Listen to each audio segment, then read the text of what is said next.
Samuel Mbonyintege, nyakubahwa Musenyeri Vicaire General, basaserdoti, babyeyi, bana bacu, bashyitsi bahire, bari mu ishuri ry'umuziki rya Diyosezi ya Kabgayi, mbanje kubasuhuza mwese mbifuriza amahoro n'umugisha biva ku Mana umubyeyi wacu Kristo Yezu akuzwe.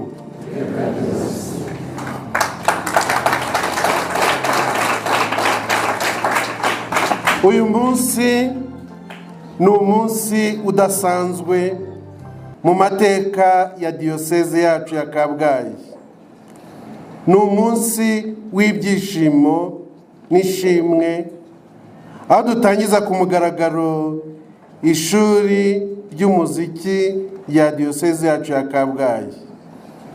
Iki gikorwa si igikorwa gisanzwe gusa, ahubwo ni intambwe ikomeye igaragaza icyerekezo cya Kiliziya yacu mu guteza imbere umuziki, cyane cyane umuziki nyobokamana, no kurushaho kunoza imihango ya liturujia.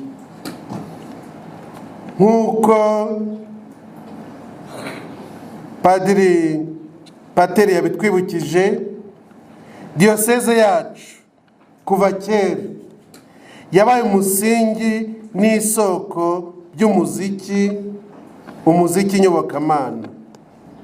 Byongeye, umuziki ntiwigeze uba ikintu cy'inyongera gusa mu buzima bwa Kiliziya, ahubwo wamye ari igice cy'ingenzi cy'isengesho no gusingiza Imana. Indirimbo zacu, injyana zacu n'amajwi yacu bifasha abakristu kwinjira mu isengesho ryimbitse no kwegera Imana mu buryo burushijeho kuba bwiza.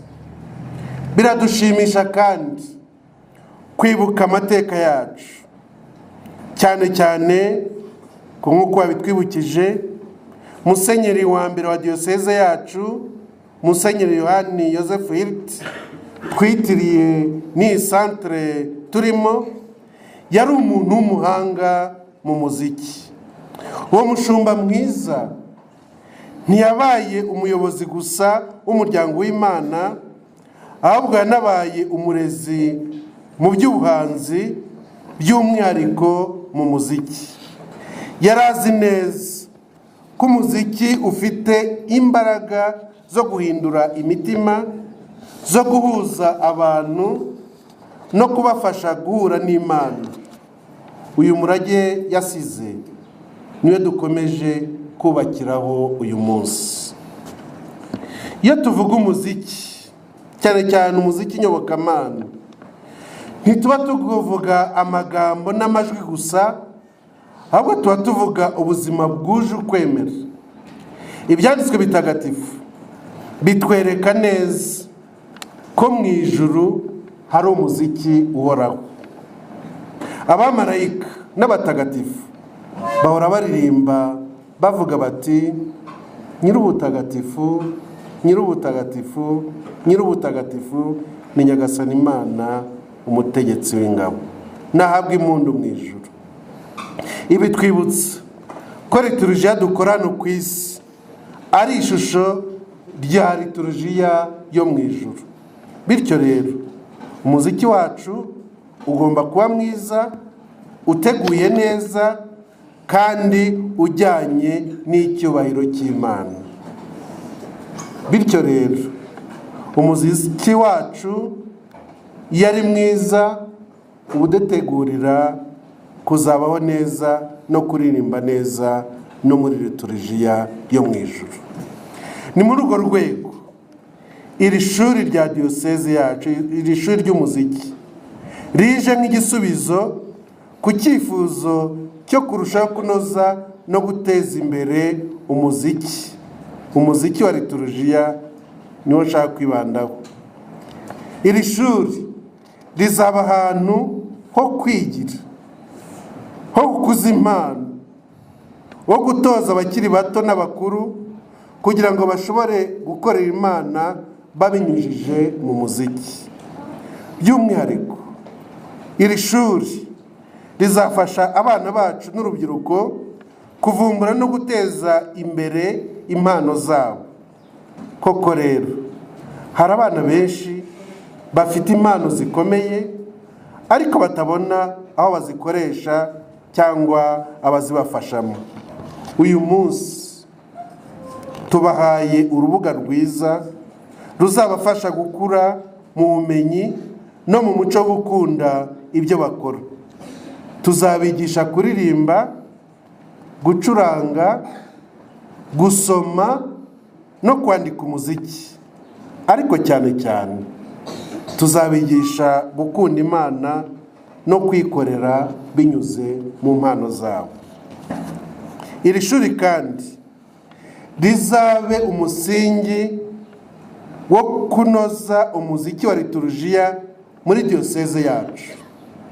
Turifuza amakorali aririmba neza, afite ubumenyi kandi asobanukiwe n'icyo aririmba. Turifuza abacuranzi bafite ubuhanga bashobora gufasha abakirisitu gusenga neza. Turifuza abayobozi b'amakorali bafite ubushobozi bwo kuyobora neza no guhuza amajwi mu buryo bwiza. Ibi byose iri shuri rizadufasha kubigeraho.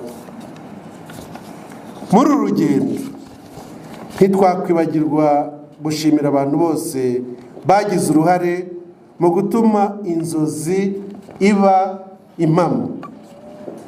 Ndashimira byimazeyo abapadiri n'abarayiki bakoze batizigama bakitanga n'umutima wabo wose kugira ngo iri shuri ribeho.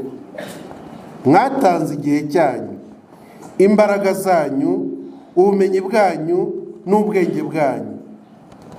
Nari nararose iyi nzozi, none mumfashije kuyishyira mu bikorwa. Uyu munsi turimo kwisogongera, ni mu bishimirwe.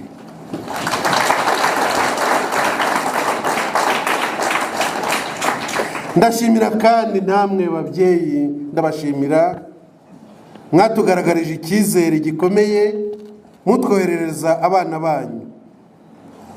Uru ni urugendo rusaba ubufatanye bwanyu n'ishuri.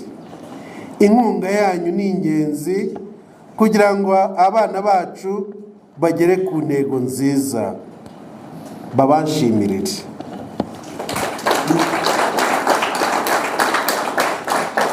Bana bacu, banyeshuri ba mbere b'iri shuri, nimutangire urugendo, muri ab'ingenzi cyane. Bana bacu, I thank you so much.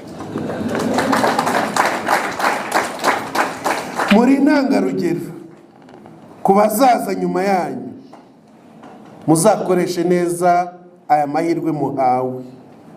Muzige mushyizeho umwete, mwubahe abarimu banyu, kandi mukuze impano zanyu muzihuza n'urukundo rw'Imana.